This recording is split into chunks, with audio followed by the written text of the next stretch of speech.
Bonjour, j'espère que vous allez bien. Alors, j'ai réalisé très récemment une plus-value en vendant un titre en quelques mois, en un peu plus de 2 mois, 22 de plus-value.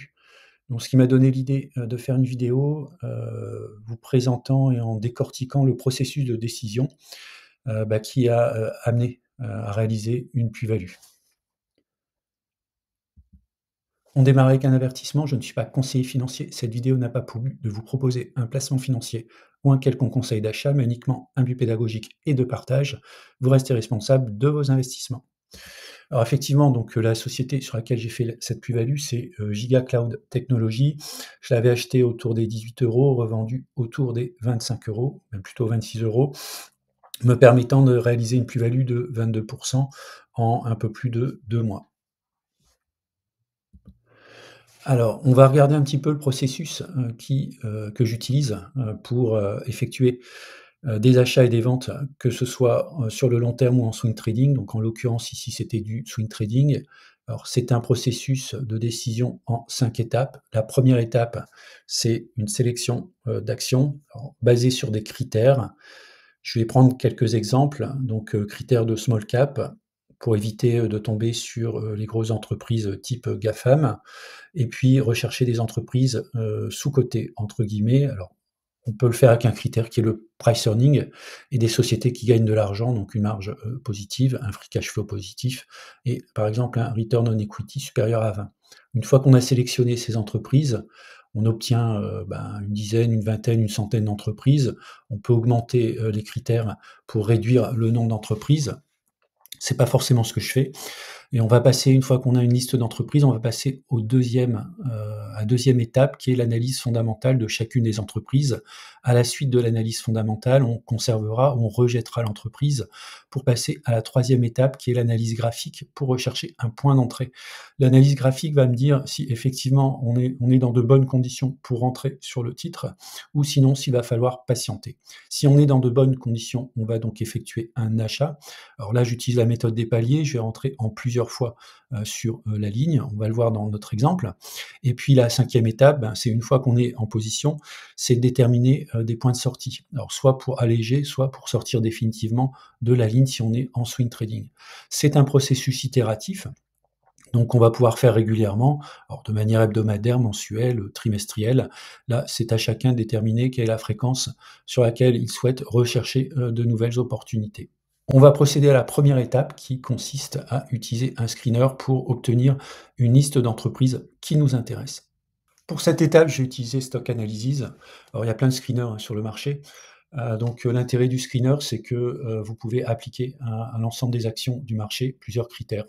Alors moi, je vais utiliser par exemple le critère, du pays américain, mais vous pouvez sélectionner la France par exemple. Et puis je vais mettre un certain nombre de filtres. Alors les filtres correspondent à des éléments que vous souhaitez mettre en avant.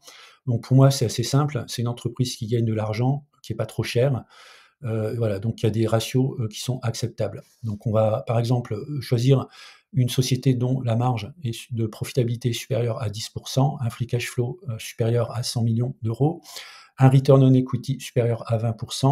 Alors on va prendre une capitalisation pas trop petite pour éviter les micro caps, hein, ce qui peut être un problème lorsqu'on va les trader, notamment sur les volumes. Donc on va prendre à supérieur à 1 000 000 €. Aux États-Unis, 1 000 000 €, on est encore dans de la PME, hein, de la grosse PME. Et puis un price earning ratio en dessous de 10, ce qui permettra de voir potentiellement, des sociétés sous-valorisées. Alors j'obtiens un résultat de 31 valeurs dans la liste dans laquelle je vais trouver par exemple ici la société Giga Cloud. On a vu dans la première étape comment utiliser un screener. On va voir maintenant dans la deuxième étape comment procéder à l'analyse fondamentale des valeurs ainsi sélectionnées. Donc globalement, si j'ai 31 valeurs dans ma liste, eh bien, la deuxième étape consiste à faire l'analyse fondamentale sur ces 31 valeurs. Or, bien sûr, vous pouvez éventuellement exclure ou ajouter des filtres afin d'avoir une liste plus restreinte de valeurs. Heu, c'est tout à fait possible, hein, après vous êtes complètement libre, d'opérer les choix que vous voulez. Alors parfois mettre trop de filtres, vous passez à côté peut-être, d'opportunités qui pourraient être intéressantes. Alors je vous propose maintenant de passer à la deuxième étape, c'est-à-dire l'analyse fondamentale. Alors pour l'analyse fondamentale, vous pouvez rester sur les outils de type screener ou alors basculer sur d'autres outils qui vous permettent d'avoir accès donc, à la fois aux éléments financiers de l'entreprise, mais également au ratio de celle-ci. Alors, je vais tout simplement ici sélectionner, Giga Cloud Technologies. Donc j'arrive sur le détail de l'entreprise. Vous voyez, il y a plusieurs onglets. Donc le premier onglet que je vais faire, si je ne connais pas l'entreprise, c'est d'aller dans le profil et de regarder la description d'entreprise. Bon, là, en l'occurrence, mon screener est en anglais. Vous pouvez tout à fait, basculer en français, traduire la sélection en français, ce qui vous permet de comprendre ce que fait, l'entreprise. L'objectif ici de la vidéo, c'est pas de faire l'analyse de Giga Cloud, elle a déjà été faite. Alors pour les abonnés premium, donc je le rappelle, il y a un abonnement, donc sur investirsurlongterme.com, premium, qui vous permet, d'accéder, notamment à des articles premium. Vous pouvez tout simplement aller dans la barre de recherche, vous tapez, GCT par exemple, ou Giga Cloud, et puis derrière vous allez retrouver ici, en article premium, l'analyse complète des fondamentaux de Giga Cloud, qui a été faite en février 2025. Alors je reviens sur l'analyse. La première chose qu'on va faire, c'est regarder les éléments financiers. Alors moi, ce que je vais regarder, c'est le revenu. Donc je vois que le revenu est en hausse. Le deuxième point qu'on va regarder, c'est la profitabilité. Est-ce qu'elle suit la hausse du revenu? La réponse est oui. Et puis ensuite, on va aller très rapidement. Alors, on peut vraiment aller dans le détail sur chacun des indicateurs, mais moi, je vais regarder, par exemple, est-ce que l'entreprise gagne de l'argent? Donc, on va regarder les bénéfices par action. On voit que c'est quand même également en hausse. Également, l'augmentation des free cash flow, ce qui fait donc en présence d'une entreprise qui gagne de l'argent et qui génère de plus en plus de free cash flow. Vous savez que le free cash flow, c'est très important. Ça permet aux entreprises, d'une part, de consacrer de l'argent au développement de son activité et par la suite également de rémunérer les actionnaires. Le deuxième point que je vais regarder, ce sont les ratios. Alors, un des ratios, c'est le price earning ratio ou le forward PE, ce qui permet de voir effectivement que potentiellement la société est sous-valorisée puisqu'elle a un ratio de price earning ratio qui n'est que de 8,72%, devrait être plutôt autour des 15. Donc, je pense qu'il y a un potentiel sur l'entreprise. On va regarder le ROE, Return on Equity. On tourne au-dessus de 30%, ce qui est excellent. Et ensuite, quand vous regardez le earning yield, c'est-à-dire le taux de rendement des bénéfices et le taux de rendement du free cash flow, on est sur des zones intéressantes supérieures à 10%, même proche de 15% pour le free cash flow. On vient de procéder à l'analyse fondamentale de l'action, donc là, deux possibilités. Soit les fondamentaux ne sont pas bons, auquel cas on rejette l'action, soit les fondamentaux sont plutôt bons. Et donc on va passer à l'étape suivante, qui est l'analyse graphique, pour rechercher des points d'entrée. Dans l'analyse graphique, la première chose que je vais faire, ce sont les droites de régression, le cockpit de pilotage. Donc là, l'accès au cockpit de pilotage fait partie de l'abonnement Premium Plus. Donc, qu'est-ce que je vais regarder? L'historique de la société. Ici, GCT, on n'a pas beaucoup de recul, à peu près au mois de septembre 2022, mais on peut voir quand même qu'il y a eu des pics, notamment l'introduction, et puis ici, en mars 2024. Par contre, au moment où j'ai fait l'analyse, on était en février, on était plutôt autour de -1 sigma. Donc déjà, c'est déjà encourageant. On peut se dire que historiquement, -1 sigma, même si on n'a pas beaucoup de recul, c'est quand même un point intéressant, notamment pour rentrer.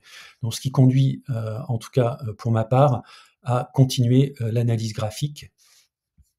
Alors, on peut faire l'analyse graphique en allant rechercher des points d'entrée sur une analyse graphique classique. C'est ce que je vous montre ici au travers de TradingView. Alors, on va se repositionner un petit peu dans le contexte. On était donc plutôt ici en janvier-février 2025 et j'ai identifié ici un niveau de support. Donc, ce qui explique en fait ma prise de position au niveau du support. J'avais également identifié donc un biseau descendant, donc potentiellement il y avait un risque qu'on cassait ce niveau de support à la baisse.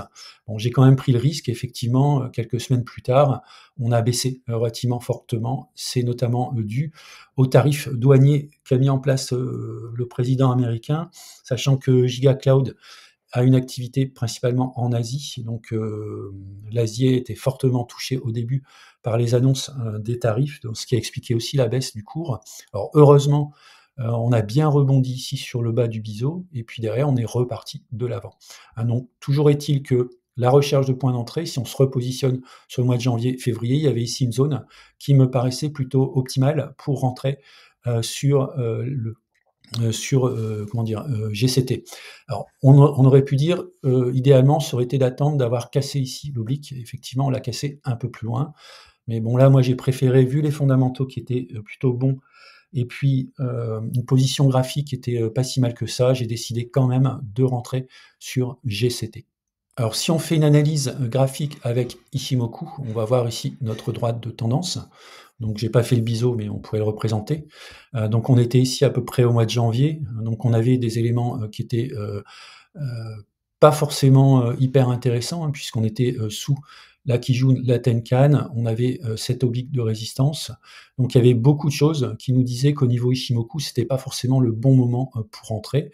Effectivement, hein, puisque derrière, on n'a pas encore, franchi, ici la, donc Tenkan, qui est une moyenne sur 9 périodes. On l'a franchi qu'à ce niveau-là. Ensuite on a franchi, enfin pardon, on est allé, franchir, la partie ici, Kijun un peu plus tard, plutôt ici au mois de juin. Donc idéalement, ça aurait été plutôt là où il fallait rentrer si on suit, la méthode Ichimoku.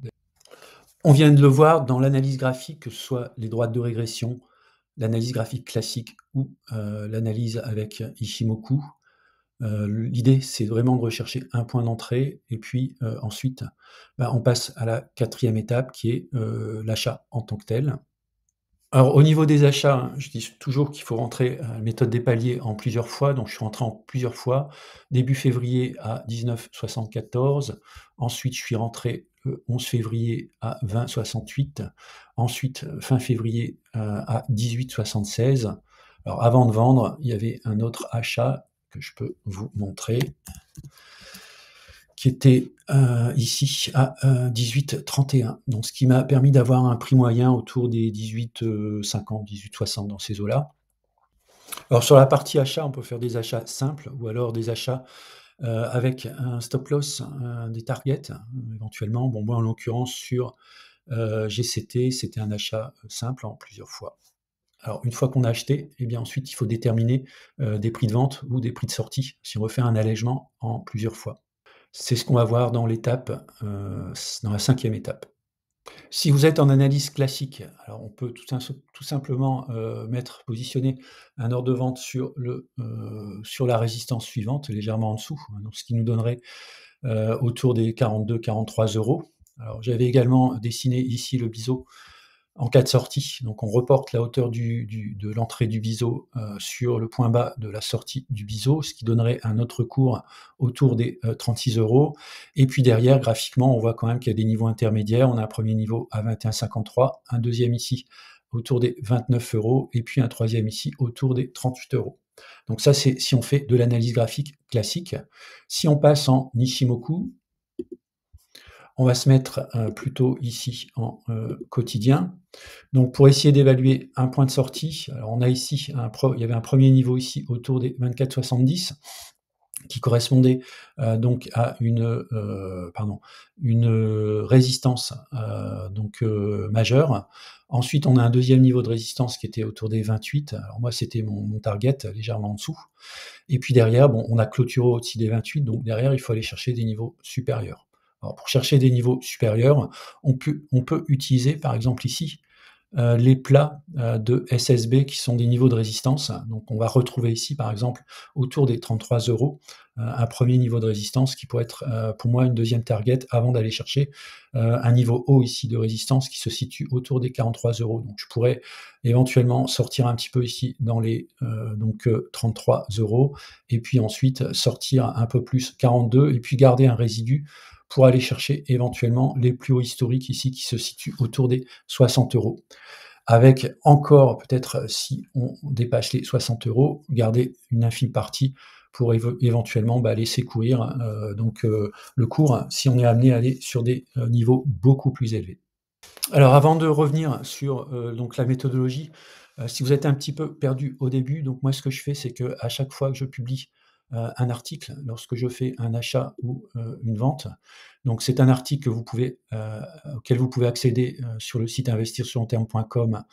Donc si vous êtes abonné premium et puis à chaque fois que j'effectue un achat, il y a un email qui vous est envoyé, donc directement sur votre messagerie où, j'explique, ici, le détail de la raison pour laquelle, j'ai acheté ou j'ai vendu. Par exemple ici, donc j'indique que c'est purement spéculative.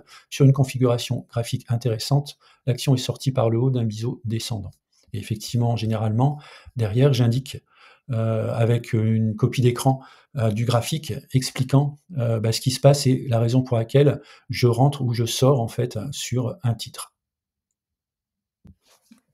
Pour résumer le processus, donc que j'utilise, pour, effectuer, mon trading ou même mes investissements, moyen long terme. Donc tout d'abord, sélection par le screener, on va pouvoir mettre des critères. Alors là, vous êtes libre des critères que vous souhaitez mettre. Ensuite, une fois qu'on a une sélection d'actions, on passe à l'analyse fondamentale. Si l'analyse fondamentale, eh bien, vous dit que ce sont des actions de qualité, vous passez à l'analyse graphique. Pour cela, vous avez pour les abonnés Premium Plus, les droites de régression. Ensuite, vous avez l'analyse graphique classique, l'analyse graphique avec Ishimoku. Ensuite, une fois que vous avez déterminé vos points d'entrée, eh bien, vous effectuez votre achat avec ou pas de stop loss et de target. Et ensuite, vous déterminez une stratégie de sortie, de votre valeur avec de la même manière que vous êtes rentré par palier, vous pouvez également sortir par palier. L'idée, c'est de prendre ces bénéfices au fur et à mesure. Et puis comme c'est un, processus itératif, eh bien, sur la période suivante, alors ça peut être hebdomadaire, mensuel, trimestriel, c'est à vous de déterminer la fréquence, eh bien, vous faites à nouveau tourner le screener qui va à nouveau vous sortir une liste, d'actions qui peut être, bien sûr, les mêmes ou différentes et vous recommencez le processus. Voilà, donc pour ceux qui veulent aller plus loin, donc j'ai 2 abonnements, Premium, Premium Plus. Vous allez sur le site investirsurlongterme.com. Vous aurez le détail du contenu de chacun des abonnements et puis je vous dis à bientôt pour une prochaine vidéo.